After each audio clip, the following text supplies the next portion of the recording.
Hello friends, நான் நியதா சிட்டியதா. So நம்ம இன்றைக்கி இந்த வீடியோவில் என்ன பார்க்க போகிறோம்னு பார்த்தீங்கன்னா, இதுதான் என்னோடய தம்பி. ஸோ நமக்கு பக்ரீத் ரொம்ப கிட்ட வந்துருச்சு. ஸோ அதனால நம்ம இப்போது பிரியாணி எப்படி செய்யறதுனா பார்க்க போகிறோம். ஸோ வாங்க வீடியோக்குள்ளே போயிடலாம். ஸோ இதுதான் என்னோடய தங்கச்சி, என்னோடய லிட்டில் சிஸ்டர். அவங்க பெண் தொலைவை பார்த்தீங்கன்னா அங்கே தொலைவை போயிருந்தா ரொம்ப க்யூட்டாக இருக்கால. ஸோ ஃபஸ்ட்டு நம்ம என்ன பண்ணுறோம்னு பார்த்தீங்கன்னா, பட்டை கிராம்பும் பிரியாணி இலையும் போட்டுக்கணும். ஸோ அதுக்கு அடுத்தது நம்ம நெக்ஸ்ட்டு என்ன பண்ண போகிறோம்னு பார்த்தீங்கன்னா, நம்ம இப்போது பிரியாணி இலையை பார்த்திங்களா. ஸோ நம்ம பிரியாணி இலையை நம்ம இப்போது போட்டுனதுக்கு அடுத்தது. ஸோ ஃப்ரெண்ட்ஸ், இப்போ நம்ம ஒரு ஆனியன் இருக்குது பார்த்திங்களா. ஸோ அது 1 கிலோ நம்ம ஆட் பண்ணதுக்கப்புறம் நம்ம உப்பு போட்டுக்கணும். ஸோ உப்பு போட்டுனதுக்கு அடுத்தது நம்ம இது ஃப்ரெண்ட்ஸ், நம்ம கொத்தமல்லி புதினா நம்ம சைடில் வச்சுட்டு, கத்திரிக்காய் கிரேவி வச்சுருக்கேன்னு சொல்லிட்டு நம்ம வச்சுட்டு, இது மட்டனை நம்ம குக்கரில் வச்சுட்டு, முட்டையை அப்படியே சைடில் வச்சுட்டு, சிக்கனையும் நம்ம சைடில் வச்சுருக்கோம். ஸோ அதுக்கு அடுத்தது பிரியாணி. நம்ம இப்போ 2 கிலோ பிரியாணி அரிசியை நம்ம ஊற வச்சினதுக்கப்புறம் நம்ம இப்போ நம்ம ஆனியன் போட்டு சால்ட்டெல்லாம் போட்டுருந்தோம்ல. ஸோ நம்ம அதை நல்லா வேக வச்சுட்டு, அதுக்கு அடுத்தது நம்ம திறந்து பார்க்கும்போது நல்லா பார்த்திங்கன்னா வச்சுக்கோங்களேன், ப்ரௌன் ஆகிருக்கு.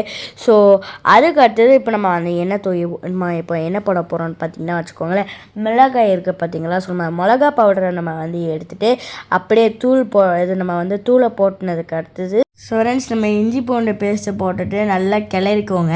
ஸோ நம்ம கிளறே. ஸோ நம்ம நல்லா கிளறினதுக்கு அடுத்தது தக்காளி 3/4 கிலோ இருக்குது பார்த்தீங்களா. ஸோ நம்ம அதை போட்டுனதுக்கு அடுத்தது அதுவும் நல்லா கிளறே. ஸோ நம்ம நெக்ஸ்ட்டாக என்னன்னு பார்த்தீங்கன்னா வச்சுக்கோங்களேன், எல்லாத்துமே போட்டுனதுக்கு அடுத்தது. ஸோ ஃப்ரெண்ட்ஸ், அதுக்கு அடுத்தது இப்போ நம்ம என்னென்னா புதினா அதுக்கப்புறம் கொத்தமல்லி பிரியாணி இலைலாம் இருக்குது பார்த்தீங்களா. ஸோ நம்ம அதெல்லாம் நம்ம போட்டுனதுக்கப்புறம் நம்ம நல்லா கிளறி விட்டிக்கோங்க. ஸோ இந்த பிரியாணி செய்கிற யாருன்னு பார்த்தீங்கன்னா எங்களோட பெரியம்மா தான் செய்கிறாங்க. அவங்க ரொம்ப சூப்பராக நல்லா சமைப்பாங்க. ஸோ நம்ம அதுக்கு அடுத்தது லெமனை நம்ம இப்போ ஆட் பண்ணிக்கணும். ஸோ அதுதான் இன்னும் கொஞ்சம் டேஸ்ட்டாக இருக்கும். ஸோ நம்ம அதுக்கு அடுத்தது லெமன் இருக்குது பார்த்தீங்களா. ஸோ நம்ம லெமனை போட்டுட்டு மறுபடியும் கிளக்கு. ஸோ நம்ம கலர்னதுக்கப்புறம் நெக்ஸ்ட் என்னென்னு பார்த்தீங்கன்னா தயிரை நம்ம இப்போ நம்ம நல்லா போட்டுக்கிட்டு, அதுக்கு அடுத்தது நெக்ஸ்ட்டு என்னென்னு பார்த்தீங்கன்னா கிழக்கு. ஸோ உங்களுக்கு அதுக்கு அடுத்தது நம்ம எல்லாத்தையுமே போடும்போது உங்களுக்கு இந்த மாதிரி சூப்பராக வரும். ஸோ நம்ம நெக்ஸ்ட்டு என்னென்னு பார்த்தீங்கன்னா, கிளக்கி முடிச்சினதுக்கு அடுத்தது மட்டன் நம்ம இந்த குக்கரில் வச்சுருந்தோம் பார்த்தீங்களா. ஸோ அதை எடுத்துகிட்டு நம்ம அதை எடுத்துகிட்டு ஷோகேஸ் தான். ஸோ எப்படி ஆயிருக்குன்னு சொல்லிட்டு நம்ம மட்டன் எடுத்து போட்டுட்டோம்.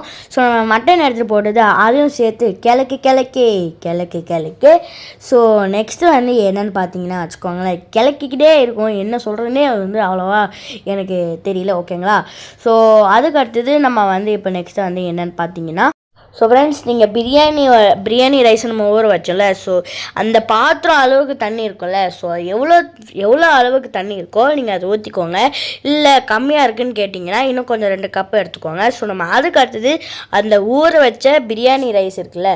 ஸோ நம்ம அந்த பிரியாணி ரைஸை நம்ம போட்டுனதுக்கு அடுத்தது நம்ம இப்போ நெக்ஸ்ட்டு என்னென்னு பார்த்தீங்கன்னா, இந்த அளவுக்கு நம்மளுக்கு சூப்பராக ஒரு மட்டன் பிரியாணி நம்மளுக்கு ரெடி. ஸோ அதுக்கு அடுத்தது எங்கள் மாமி அந்த பிரியாணியோட வாசனை நல்லா வரணும்னு சொல்லிட்டு அந்த புதினா இருக்குது பார்த்தீங்களா. ஸோ நம்ம அந்த புதினாலாம் அவங்க ஆட் பண்ணிக்கிட்டாங்க. ஸோ அதுக்கு அடுத்தது நம்ம இந்த சைடு கத்திரிக்காய் கிரேவி இப்போ நம்ம செய்ய போகிறோம்.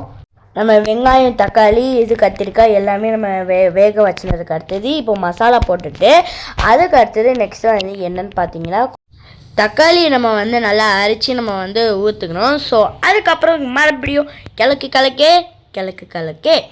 ஸோ அதுக்கடுத்து நம்ம கிழக்க நம்மளுக்கு இந்த மாதிரி ஒரு டெக்ஸ்டர் வந்திருக்கு.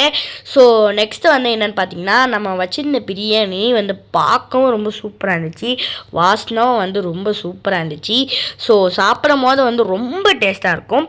ஸோ அதனால் புளி கரைசலை நம்ம இப்போ ஆட் பண்ணிக்கிட்டு நம்ம கிளக்கி கிடச்சது.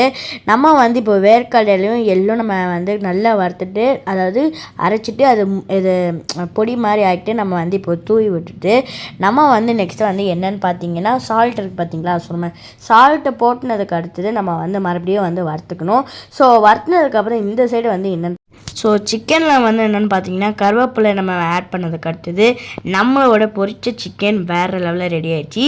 ஸோ அதுக்கு அடுத்தது நம்ம என்னென்னு பார்த்தீங்கன்னா, மட்டன் பிரியாணி நம்ம போட்டுட்டு என் ஃப்ரெண்ட்ஸுக்கு கொடுக்குறதுக்குன்னு சொல்லிட்டு நம்ம இப்போது நம்ம சாப்பிட போகிறோம்.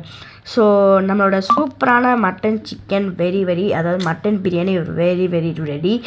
ஸோ வெரி வெரி டேஸ்டியாகவும் இருந்துச்சு, ரொம்ப எனக்கு ரொம்ப பிடிச்சிருந்தது. ஸோ நான் தான் யுவராதா ஜிடியதப் அண்ட் நப்பை. ஸோ ஈத் முபாரக் கைஸ், பாய்.